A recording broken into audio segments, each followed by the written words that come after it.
The screen of your smartphone remains dark, yet the light of your expectation is burning a hole through the very center of your consciousness. You must understand this clearly. You are not merely waiting for a text message. You are waiting for a metaphysical validation of your own existence. This is the primary error, the original sin of the modern romantic condition. You have outsourced the authority of your I am to a silent notification bell. And in doing so, that you have handed over the keys to your psychic fortress to a ghost. If you do not understand why his silence possesses the specific weight required to crush your self-regard, you will remain a perpetual victim of your own internal projections. We must stop the bleeding immediately. This is not a matter of dating advice, it is a clinical intervention. I am going to help you reclaim your soul from the hands of a man who was never qualified to hold it in the first place. Let us look at the cold reality with surgical precision. You stare at that black mirror, that digital void, feeling a hollow sensation so profound that no sequence of characters, no matter how poetic or apologetic, could ever truly fill it. His indifference is not merely a behavioral trait. It is a mirror reflecting a verdict you have already passed upon yourself in the dark. Why, you tell yourself he is enigmatic, intimidatingly strong, or deeply wounded, but the truth is far more corrosive. He is a blank screen upon which you are projecting the most desperate, unintegrated fragments of your own psyche. You have mistaken his emptiness for mystery, and his absence for a challenge to be overcome. Why is it that a kind, present man, one who responds with consistency and warmth, strikes you as boring or lacking spark, while the one who treats your attention like a nuisance makes your blood catch fire? This is not love.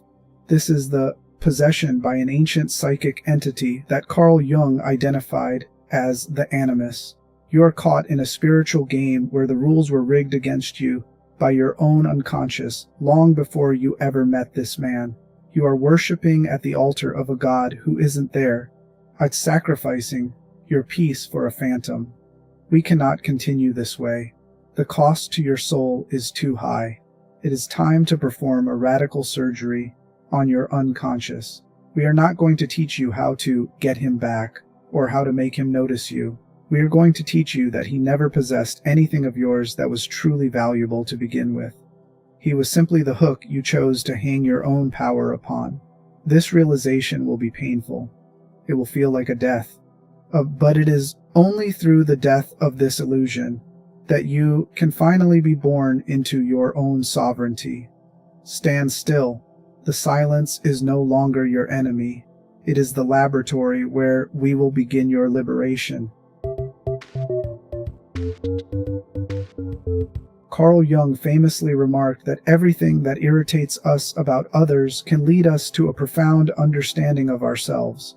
But there is an inverse truth that is far more devastating. Everything that makes you obsess over another person, everything that makes you deify them, is actually a lost fragment of your own soul.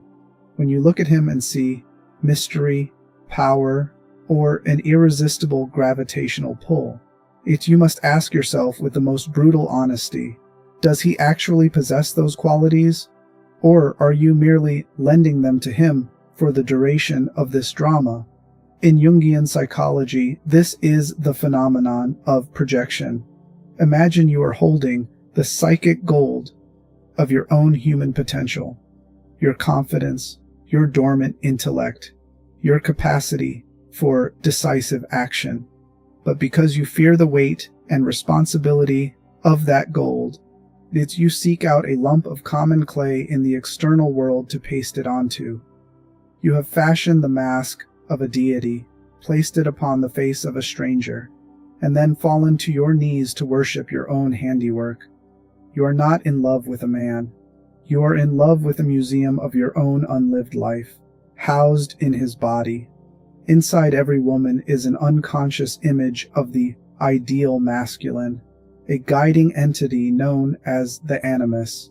The Animus is meant to be a bridge between your ego and the deep, creative waters of the soul. However, when you lack the courage to embody that inner strength yourself, you will inevitably seek an external container for it. And here lies the trap. The cold, emotionally unavailable or avoidant man is the most convenient container available. Why? Because he is a tabula rasa, a blank slate. He reveals nothing of himself, and that void allows your imagination the absolute freedom to weave whatever heroic or tragic narrative you desire. You do not love him. You are intoxicated by a primordial image within yourself that you have not yet found the courage to manifest. His silence is not depth, it is a hollow space, a vacuum of character that invites you to spin elaborate fantasies of a destined love or a fated soul bond. You look at his indifference and whisper to yourself, he must be nursing a secret wound, or he is testing my loyalty. No, this is hyperprojection. You are trying to drink from a mirage in the desert of your own isolation, and the more you drink, the more parched your spirit becomes. You're starving yourself to feed a phantom. Consider the phenomenon I call punctuation panic. You receive a text message that simply says, "Good morning," without an exclamation point or an emoji. Suddenly, your stomach drops. Your hands go cold. You spend the next 3 hours overanalyzing the absence of a period. This is not intuition. This is the shadow of rejection performing a preemptive strike. Thus, you project a narrative of impending abandonment onto a simple sentence because being right about his cruelty feels safer to your ego than being vulnerable to his potential indifference. You are not relating to him. You are relating to your own hypervigilance, and he is merely the stage upon which you perform your anxiety. The truth is that you are in a relationship with a ghost, and that is why reality, the actual breathing man who eats, sleeps, fears, and fails, always feels like a source of profound agony. You cannot connect with him because he is not the person you have invented. You are trying to build a castle on the light of a movie projector, and every time the light flickers, you fall into the abyss of despair. You must understand that the mystery you find so attractive is often just a lack of substance. It is time to turn the lights on in the theater and look at the bare walls. You will be horrified to see how much of your life you have sacrificed to a flicker of light on a blank screen. Why is it that you find yourself repelled by nice men? Why does stability and sincerity strike you as boring, like a cloyingly sweet dessert that you cannot stomach? The answer does not lie in your heart, but in an archetypal scar within your unconscious. For the addicted soul, peace is not a sanctuary, it is a threat to the very drama the ego uses to define itself. In psychology, we call this repetition compulsion. For many, calm affection fails to trigger the internal alarm systems of the unconscious.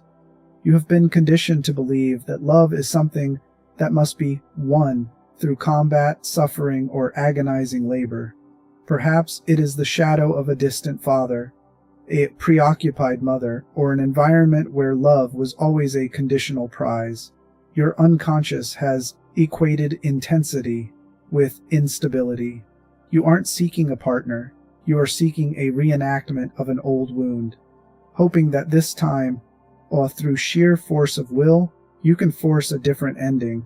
The indifference of your partner creates a psychic hunger, and in the mind, hunger always creates obsession. When he remains silent, your brain falls into a neurological trap known as intermittent reinforcement. This is the same deadly mechanism that keeps a gambler chained to a slot machine. You wait for the smallest signal, a like, a one-word reply, a brief moment of attention, to feel as though you have won your right to exist for another hour. You're not addicted to him. You're addicted to the dopamine rush that occurs when your agonizing anxiety is suddenly, momentarily relieved. You are playing a game of Russian roulette with your self-esteem, and you are pulling the trigger every time you check your phone. Consider the absurdity of what I call the 222 portal trap. It is February 22nd. You happen to see 222 on your microwave. As immediately, you deceive yourself into believing this is a sign from the universe, telling you to text the ex who discarded you. This is ego inflation at its most pathetic. You are using spirituality to bypass the humble, painful work of psychological healing. You are attempting to conscript the entire cosmos as your personal messenger service because you're too terrified to admit that you are simply lonely and craving a hit of dopamine. True synchronicity leaves you in a state of humble silence and awe. This spiritual bypass leaves you in a manic rush to act. You are sacrificing your dignity at the altar of a false god, offering up your self-respect in exchange for a few seconds of relief from the terror of being alone with yourself. His coldness is the most potent drug in your system. As long as he remains distant, you can maintain the illusion of his perfection. A man who is present will inevitably reveal his flaws, his human limitations, and his mundane reality. But an unavailable man allows you to preserve the image of a savior deity. You are choosing a familiar pain over an unfamiliar happiness. You are trading your reality for a psychological addiction, and the price you are paying is the very freedom of your soul. You have turned your life into a waiting room for a person who isn't coming, and in doing so, you have abandoned the only person who was ever truly there, yourself. Look closely at the man who is keeping you awake tonight. What power does he actually possess? He has no magic. He does not hold the threads of your destiny in his hands, and he is certainly not the gatekeeper of your happiness. The only power he wields is the power that you have signed over to him in a moment of psychic weakness. You have performed an illegal transfer of authority from your internal throne to a stranger who is likely entirely unaware of the weight you've placed on his shoulders. Every time you ask yourself, "What did I do wrong?" or "How can I make him see my value?" you are formally handing him the keys to your self-worth. You have transformed a flawed, perhaps even mediocre and selfish human being into a supreme judge. His silence is not a clever, calculated strategy as your anxiety would have you believe. More often than not, it is merely the product of laziness, lack of interest, or an emotional vacuity. Yet your unconscious utilizes that very emptiness as a weapon to flagellate yourself. The truth is bitter.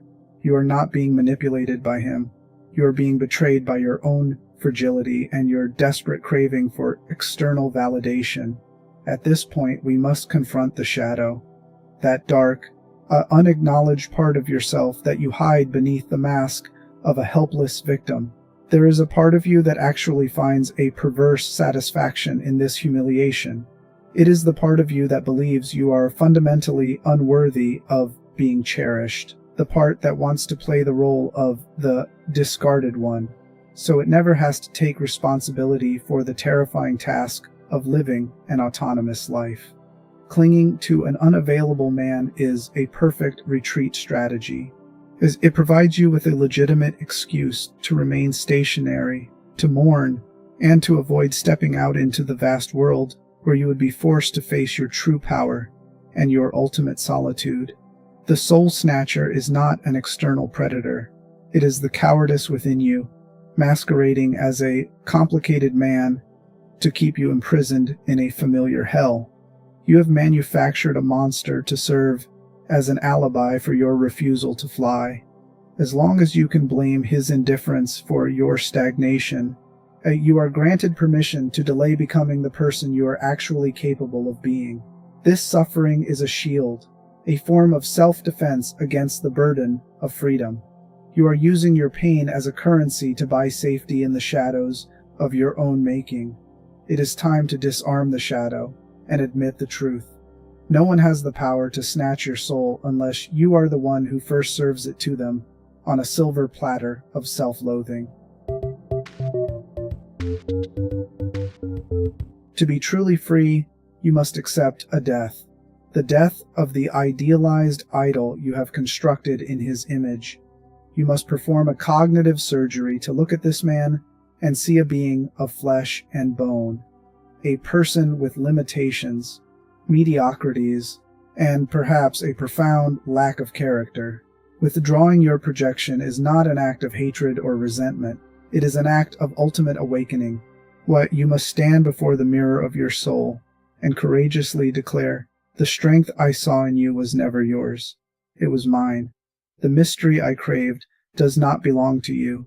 It is the depth of my own soul that I have not yet dared to explore."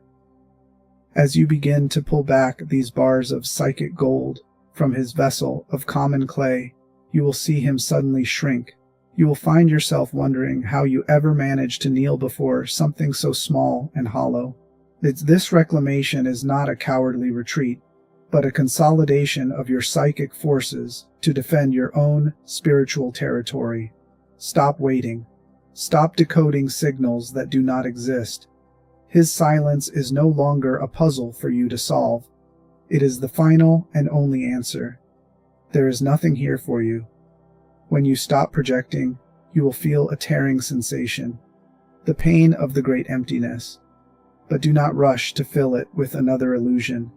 Stand still in that void. For that is precisely where your true power begins to germinate. Consider the phenomenon I call the vibe shift delete. You are scrolling through dating apps, and suddenly you feel a wave of disgust and declare that the energy here is dead, or the universe is telling me to stop.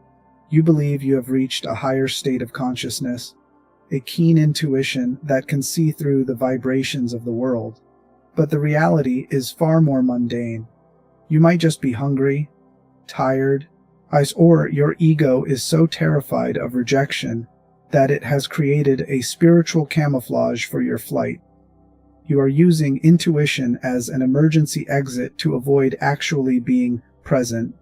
To reclaim your soul, you must ground yourself in the radical reality of the physical world. Find one thing in this room that is real: a wooden table, the breath in your lungs, the cold floor beneath your feet. When you stop projecting cosmic energy shifts onto a mobile application, you begin to see the world as it actually is. The so-called bad feng shui of a date is often just your own avoidant attachment trying to find an exit ramp before you actually have to be seen. Stop fleeing, stand firm in the emptiness. Reclaiming your projection is the act of taking back the keys to your internal palace from a stranger who never even knew he held them. This is an act of courage, accepting that the hero or savior you were waiting for will never appear from the outside, because that person has always been waiting for you, standing right behind the mask of your own fear. When the illusion dissolves, the real light finally begins to shine on the darkest corners of your being. The ultimate goal of this journey is not to find a better man, but for you to become a more complete and formidable individual. When you reclaim the fragments of your Animus projection, you no longer leave your strength, your decisiveness, and your wisdom in the hands of others like an unclaimed debt. You begin to actually live those qualities instead of merely admiring them from a distance through a cracked mirror. This is the process of individuation, the journey toward becoming exactly who you were meant to be, a sovereign entity that cannot be divided and cannot be shaken by the absence of anyone else. True love is not the collision of two deficient beings trying to cling to each other for an illusory sense of wholeness. It can only emerge between two autonomous individuals, two people who have learned to stand upright on their own 2 feet. When you no longer need someone to complete you, when you no longer view a partner as a cure for your emptiness, you finally gain the capacity to see another person as they truly are, with all their beauty and their finiteness, rather than as a tool for your psychological survival. Consider the behavior I call the pupil detective. You claim to be an empath. You stare intensely into your partner's eyes, trying to analyze the dilation of their pupils to declare, "You're lying," or "I feel a shift in your energy." You believe you possess a supernatural clairvoyance, but the truth is far less romantic. You are projecting your own fear of betrayal onto the biology of another person. You have narrowed your vision into what I call the hunter state, a mode filled with suspicion and control, masquerading as sensitivity. You must learn to shift from the predatory stare of hypervigilance to the soft gaze of true awareness. If a bodily signal is not backed by objective evidence, it belongs to your internal world of instability, not theirs. Do not use empathy as a weapon to manipulate reality. Stand up straight with your shoulders back. Your primary responsibility from this moment forward is to guard the flame of your own soul against the winds of nihilism and uncertainty. Never offer your crown of sovereignty to anyone who lacks the intellectual and moral stature to understand its value. You are already whole, even in your deepest solitude, because it is in that solitude that you can finally hear the voice of the self. The silence of the external world, the coldness of a man, or the turning away of the crowd cannot harm you when your internal voice has become clear, courageous, and upright. Walk like a sovereign in the kingdom of your own life. There are no more phantoms to chase, no more idols to worship. The illusion has dissolved under the light of truth. Now, the real life, the life of a free human being, officially begins. I am Carl Jung, and you are finally free.